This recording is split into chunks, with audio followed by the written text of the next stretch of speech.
शील और शिष्टता अपनाइए।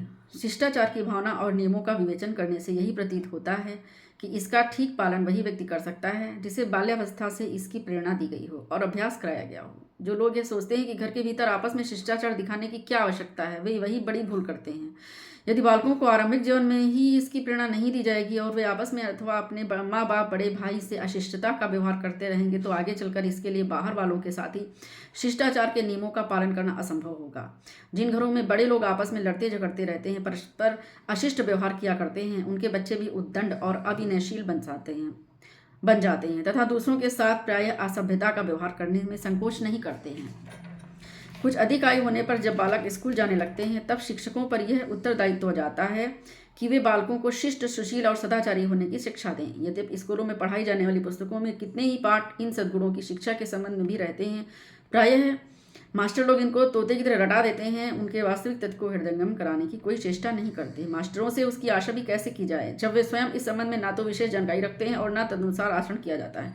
वह उद्दंडता, उच्छृंखलता और अविनयशीलता सीखता जाता है। आजकल तो अधिकांश छात्र ऐसे दिखलाई पड़ते हैं जो मास्टरों के पीछे ही नहीं, उनके सामने भी अशिष्टता की बातें करने में संकोच नहीं करते हैं। कभी कभी तो परिस्थिति बहुत गंभीर हो जाती है जब विद्यार्थी यहाँ तक उद्दंड हो जाते हैं कि मास्टर्स पर आक्रमण करके उनको शारीरिक आघात पहुँचाते हैं, पर इससे भी भयंकर कृत्य कर डालते हैं। ऐसे समय में इस बात की आवश्यकता अनिवार्य रूप धारण कर जाती है कि बालकों को छोटी आयु से शिष्ट सुशील बनने की ओर पूरा ध्यान दिया जाए। देखने में यह एक साधारण समस्या प्रतीत होती है, यदि समझा जाए कि कुछ समय बाद वे लड़के बड़े होकर देश के नागरिक बनेंगे, विचार और शासन तथा समाज के संचालन का उत्तरदायित्व इन्हीं के कंधों पर आएगा, तो इसका महत्व बहुत बढ़ जाता है। अशिष्ट और असंयत व्यक्ति अपने लिए हानिकारक नहीं होते, वरन वे अपने राष्ट्र और समाज के सम्मान एवं प्रतिष्ठा को घटाने वाले सिद्ध होते हैं। इस परिस्थिति के सुधार का एकमात्र मार्ग यही है कि बड़ी आयु के व्यक्ति अपने रहन सहन और व्यवहार में सुधार करें। हमको यह निश्चित रूप से समझ लेना चाहिए कि सबसे बड़ी शिक्षा उदाहरण द्वारा दी जा सकती है। छोटी उम्र के लड़के प्रायः सब तरह के गुण दोष अपने घर वालों से ही सीखते हैं। जिस घर का जैसा अच्छा या बुरा वातावरण होता है, उसके बालक अधिकांश उसी में ढल जाते हैं। इसलिए यदि हम स्वयं शिष्टाचार और सद्व्यवहार के नियमों का पालन करने लगे तो बालकों पर उसका प्रभाव पड़े बिना नहीं रह सकता। साथ ही अशिष्ट लोगों के संसर्ग और कुसंगति से बालकों को अलग रखने की सावधानी भी रखी जानी चाहिए।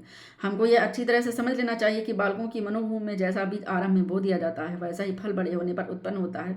यदि हम अपनी संतान को आरंभ से ही दुर्गुणों और दोषों से बचाकर शिष्टता की शिक्षा देंगे तो बड़े होने पर अवश्य ही श्रेष्ठ नागरिक सिद्ध होंगे। यदि गंभीरतापूर्वक विचार किया जाए तो निसंकोच कहा जा सकता है कि शिष्टता की मानवता का प्रमुख लक्षण है। पशु पक्षियों को तो इस विषय का किंचित भी ज्ञान नहीं होता।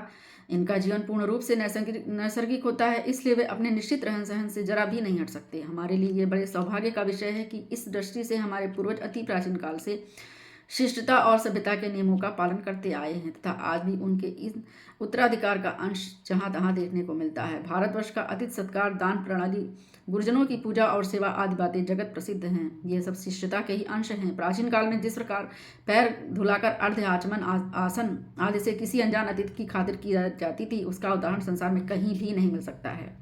अनजान व्यक्तियों को तो एकाएक उस पर विश्वास भी नहीं हो सकता। इसी प्रकार गुरु और माता पिता की पूजा एवं सेवा शुश्रूषा का यहाँ जो विधान बनाया गया था, वह भी शिष्ट व्यवहार का उच्चतम नमूना भी माना जा सकता है। इसी तथ्य को महात्मा गांधी ने इंदौर के एक बड़े अधिवेशन में प्रतिपादित करते हुए कहा था, मैं आप लोगों से यह कहने आया हूँ कि आप अपनी सभ्यता पर विश्वास करें और उस पर दृढ़ रहें। ऐसा करने से हिंदुस्तान सारे संसार पर साम्राज्य कर लेगा। हम ऐसे देश के रहने वाले हैं जो अभी तक अपनी प्राचीन सभ्यता पर निर्भर रह सका है।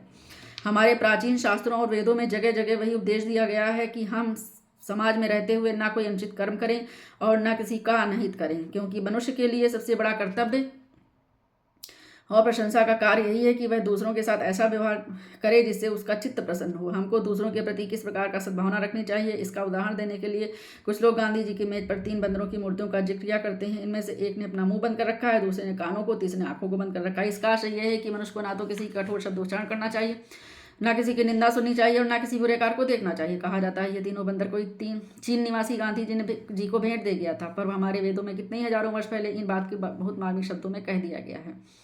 हम कानों से श्रेष्ठ बातें सुने, आँखों से अच्छी बातें देखें और समस्त अंगों द्वारा ईश्वर के प्रिय उत्तम कार्य को करते रहें। ओम भद्रम कर्णेभिः शृणु ओम भद्रं कर्णेभिः शृणुयाम देवा भद्रं पश्येमाक्षभिर्यजत्राः स्थिरैरङ्गैस्तुष्टुवाग्वंसस्तनूभिः व्यशेमहि देवहितं यदायुः।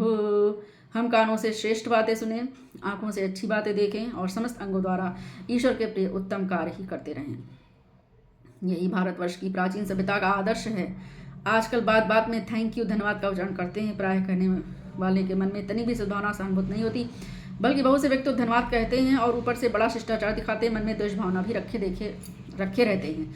हमारा आशय यह नहीं है कि हम प्राचीनता के साथ अपने अधिक लिपटे रहें कि वर्तमान समय की आवश्यकताओं परिस्थितियों को भूल जाएं। प्राचीन समय में वनों में रहकर अध्ययन करने वाले विद्यार्थी गुरु को जिस प्रकार सदैव साष्टांग दंडवत करते थे, आजकल स्कूलों तक कॉलेजों के विद्यार्थी चाहने पर वैसा नहीं कर सकते, ना कर सकेंगे।